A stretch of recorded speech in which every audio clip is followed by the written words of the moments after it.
Saturday evening, and thank you so much for joining us for this special report on News 19 as President Trump is in the capital city. The former president is here in Columbia for the big annual rivalry matchup, the Palmetto Bowl, between the University of South Carolina Gamecocks and the Clemson University Tigers. This video that you're seeing was just before 7:15 this evening at Williams-Brice as the president greeted supporters outside of the Hall of Champions. Again, thank you so much for joining us with this breaking news. I'm Darcy Strickland. We've got coverage for you, team coverage across the Midlands, specifically in the capital city, beginning at the airport and moving over to Williams-Brice Stadium. Now, navigating traffic on game day is always a challenge, and the arrival of the former president impacted fans driving near the stadium and has kept streets busy in that area all evening. Our Whitney Sullivan joins us now with more. She begins our team coverage. Whitney, 80,000 fans at Williams-Brice, but only one showed up with his own Secret Service detail. The former president in town, making for a big headache for lots of Gamecock and Clemson Tiger fans.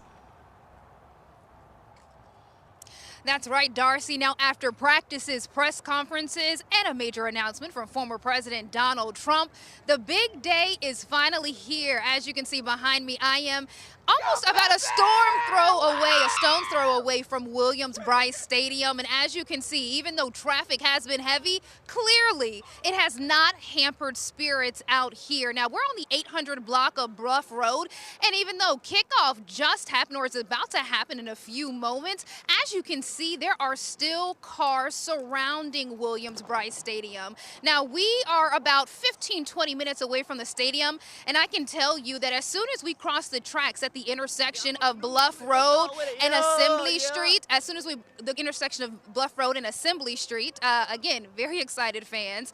It took us about an hour to go half a mile. Now, we had the opportunity to speak to a number of people who made their way out here, and they say that traffic was heavy, but it's what you expect on a game day. Let's listen to what they had to say. Traffic's kind of congested around Harbison area, then downtown a little bit, but it's smooth sailing. And you were traveling from Newberry? Yes, traveling from Newberry. You'll have to cue me, I can't hear. All right, again, the atmosphere out here electric, and right now you can see that traffic is still bumper to bumper, but even with traffic that way, it's a lot lighter than what we saw earlier. But again, fans saying that this heavy traffic is not hampering their spirits. Now, the number of vehicles only outnumbered by the number of people who are walking towards the stadium. But if you do plan to come out here, remember that traffic will probably continue to be heavy, especially as fans are leaving the stadium. But what we are seeing right now is traffic letting up a little bit more. So outside of it being the big game, really people have been talking about traffic and the former president's visit. Darcy? Whitney Sullivan reporting for us live. Whitney, thank you so much. Our team coverage continues as we head out to the airport. We believe the former president arrived in the Midlands between 6:15, 6:30 this evening. I say we believe because there was no confirmed visual sighting of the president. We know his motorcade made its way to Williams-Brice Stadium. We're heading out to the airport. That's where we find Zoe Henry. Zoe, I know there was a crowd of supporters who were there to welcome the former president, but again, no one actually was able to put eyes on Mr. Trump. Darcy, you said it right. I mean, all of those Trump supporters who were out here were cheering, but they hadn't seen former President Donald Trump get off of that plane. Neither did I. But here's a look at what we did see today. We saw plenty of law enforcement agencies. We saw Lexington County EMS, Lexington County firefighters were out here. We saw SLED. We saw Secret Service as well. Plenty of law enforcement here, heavy presence. And we also saw those Trump supporters that we mentioned a little bit earlier, and they talked a little bit about who was supposed to be landing here today. I followed him since the art of the deal. I followed him his whole life and family, and went to see him in Fayetteville. And so, yeah, he's going to bring our country back together. Has to.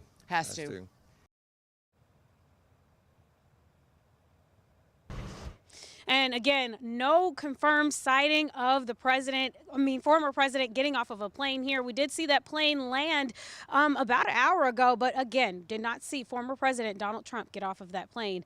Zoe Henry, News 19, WLTX. Darcy. Zoe, thank you so much. Tonight's game is also bringing together fans from around the state. If you took a trip down to Williams-Brice, you likely saw the thousands of fans occupying space outside of the stadium. There was a mix of garnet and orange all around the stadium as fans from both teams tailgated this afternoon for the 120th meeting of these teams. Fans tell us the rivalry and the visit from former President Trump was their reason to come to Columbia today. I think for the fans that this is bigger than a bowl. I mean, this is Carolina-Clemson, and everyone has picked a side. You are either Carolina or you're Clemson. So today's the day. I think there's just a lot more people tailgating. It's a lot more even of a crowd than it usually is.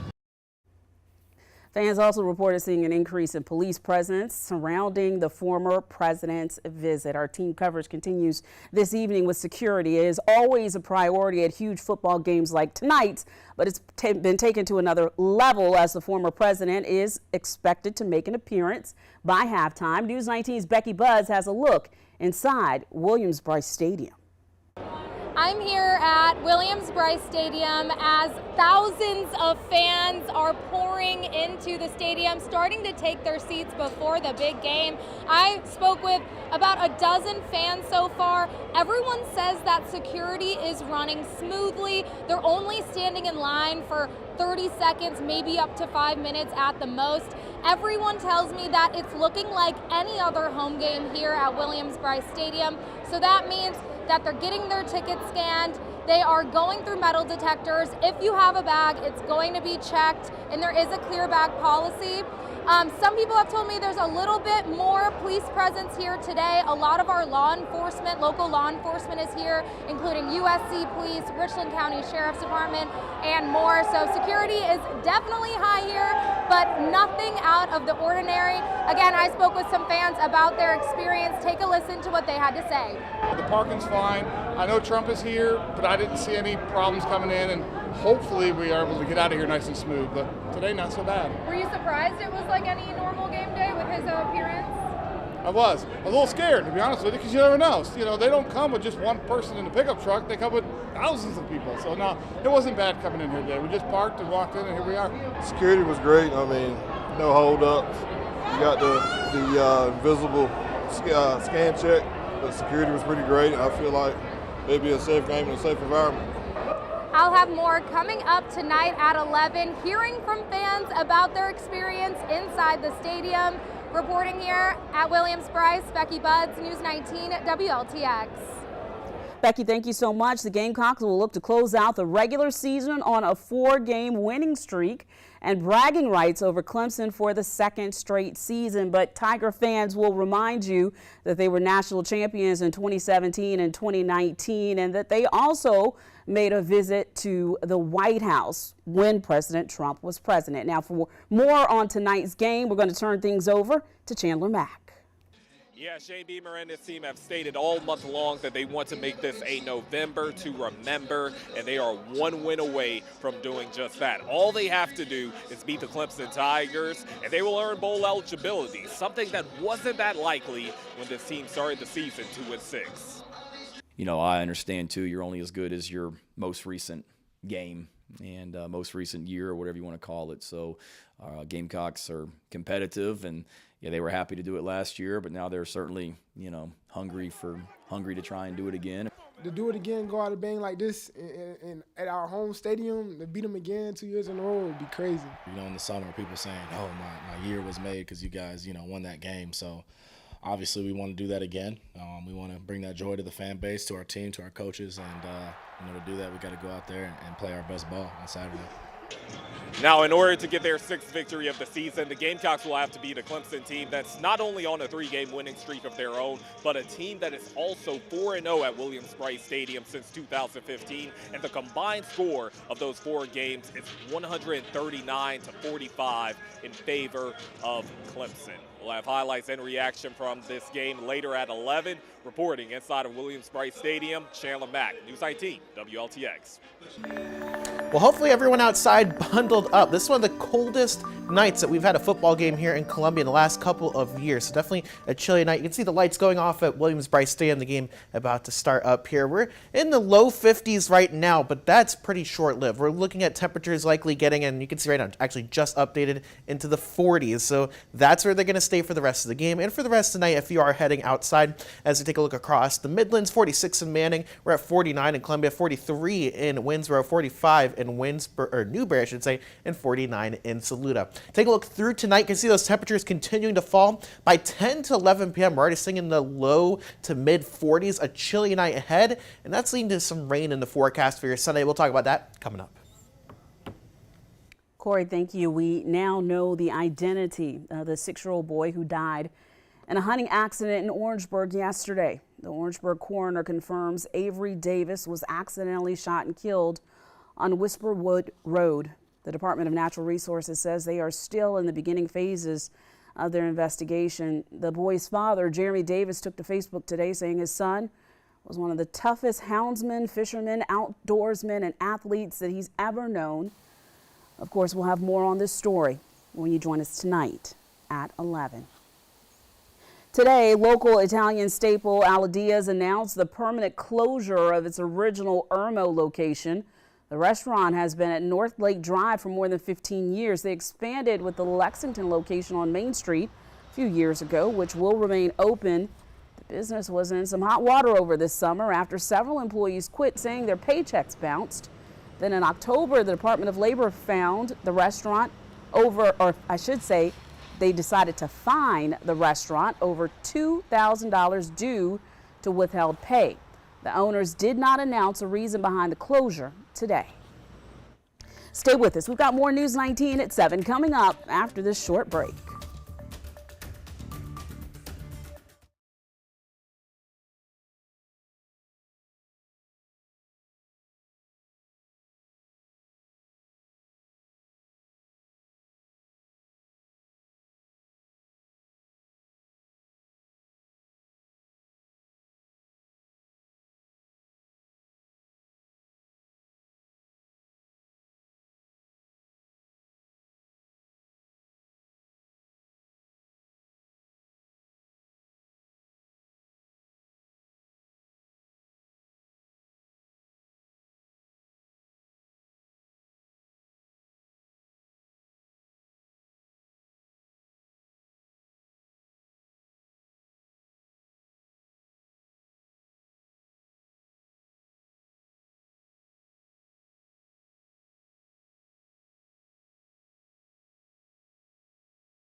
Hope you had a good Saturday out there. It was definitely on the chillier side, especially the first half of the day. We were in the low to mid 50s with a little bit of a wind and cloud cover. Definitely felt a little bit on the chillier side, but we got up to 58 in the afternoon, which is still below average for this time of the year. That low of 45, a little bit warmer. Our average is 39. We're going to see some mornings in the 30s, maybe even some 20s as you go across the next 7 days. But let's take a look at the radar right now across the region. I'm going to focus on this rain just south of Louisiana. This is an area of low pressure that's going to develop as we go into tomorrow, bring us a chance of some showers as we close out the weekend. So tomorrow morning, we start things off at least clear, a little bit on the chilly side. I expect us right now to get into the middle 30s, and we'll be warming up nicely, 47 by 10 a.m., 54 by 12 o'clock noon. But notice those clouds starting to increase, and that's going to be ahead of our rain chance as you get into the afternoon. So let's break down what we can expect as you go tonight and into your Sunday. We're going to be looking at a layer of high clouds as we go throughout tonight. Those should move out and let the temperatures really drop. We're looking at, I think, middle 30s for a lot of us waking up on your Sunday morning. Clouds increase right around noon, and then as we get into the afternoon, notice we're starting to see some showers develop here across the Midlands. Now, I think this model might be a little overzealous in the coverage here,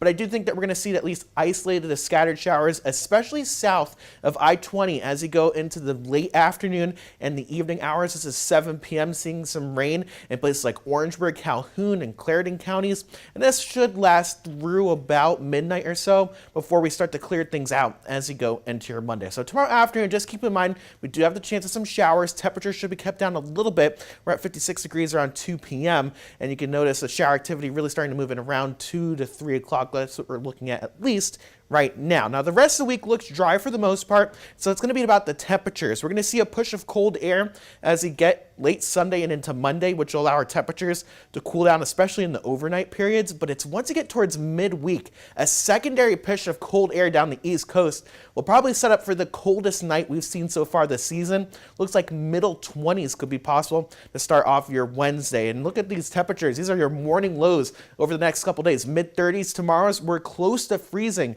on your Tuesday, and then we're expecting widespread 20s to start off your Wednesday. So what does that look like in your 7-day forecast? Well, some showers for tomorrow, high of 54 degrees, and then we're up to 61 on Monday, a little bit warmer. Then that cooler air starts to move in. We're down to 25 for your Wednesday morning with sunny conditions up to 56. We do warm up a little bit before our next chance of rain as you go into next weekend.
News 19 Sports Report is sponsored by Lexington Medical Center, #1 hospital in the Columbia metro area. And bragging rights on the line right now. The Gamecocks and Tigers going at it at Williams-Brice Stadium for the 120th time on the football field.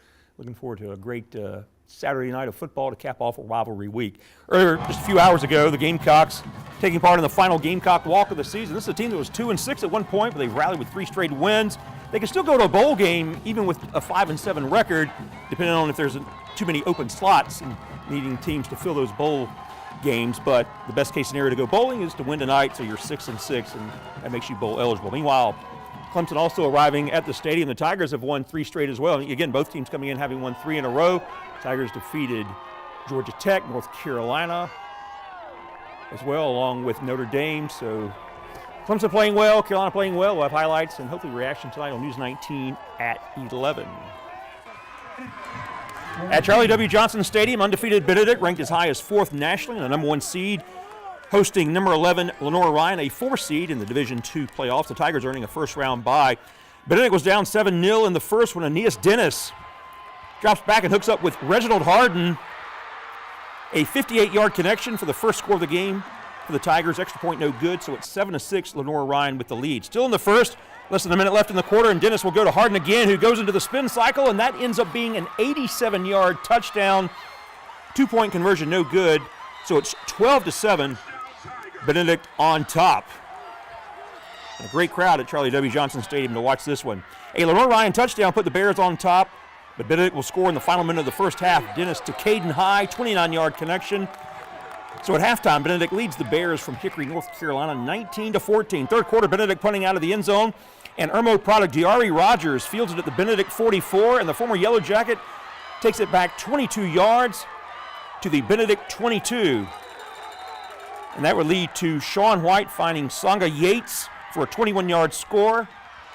And Lenore Ryan is on top 21-19. Rogers and the Bears would reel off 21 unanswered points to take a 35-19 lead. Less than 6 minutes left to go, and Benedict would fall by a final of 35-25. We'll have more on this game coming up tonight on News 19 at 11. We'll be right back.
And we're back here on News 19, a wild day on the Plains. Final SEC regular season broadcast on CBS, the 88th Iron Bowl, number 8 Alabama and 6-5 Auburn. Both Brad and Gary have seen some wild games over the years. This one could top it, although the Chris Davis heroics from 10 years ago is hard to stop. Gary was on the call with that, along with the Uncle Vern Lundquist. Auburn down 20-14 in the third when Peyton Thorne hooks up with Javarius Johnson, 27-yard score. Tigers added a field goal for a 24-20 lead, and then with less than 2 minutes to go, things get wild. I mean, like really wild. Alabama is at the 8, knocking on the door, but a bad snap. Jalen Milroe has the fall on it at the 26. And then on 3rd and goal from the 26, Milroe would scramble, and he would throw after crossing the line of scrimmage, did not get back. That is an illegal forward pass. So it's 4th and goal from the Auburn 31. Look at the defensive linemen here. They only have 2 rushing. Those guys are basically used to just kind of standing around. I could get out there and put about as much pressure as they did. So probably should have those guys deep because, wow, Milroe to Isaiah Bond, a collective gut punch to the Auburn faithful as Alabama wins a wild one by a final of 27-24. What a way for CBS to end its regular season broadcast of the SEC. And one more game under this contract, next week's SEC championship game in Atlanta, Georgia and Alabama kicking off at 4 o'clock. But wow, I thought the Chris Davis heroics from 10 years ago was crazy, but that right there, 4th and a mile, as Nestler said on the air, and Isaiah Bond. Yeah, great call. Isaiah Bond. Unbelievable. Wow. Corey. Yeah, we're looking at some pretty chilly weather for that game tonight. That's going to lead to a 36-degree low temperature tomorrow. We're looking at showers, especially in the southern Midlands as we go into the afternoon. So just keep that in mind if you have any outdoor plans. And then past that, Darcy, we are looking at some really cold weather, the coldest weather of this fall, down to 25 degrees on Wednesday morning. Corey, thank you so much. Thank you for joining us for News 19 at 7. We'll see you again at 11.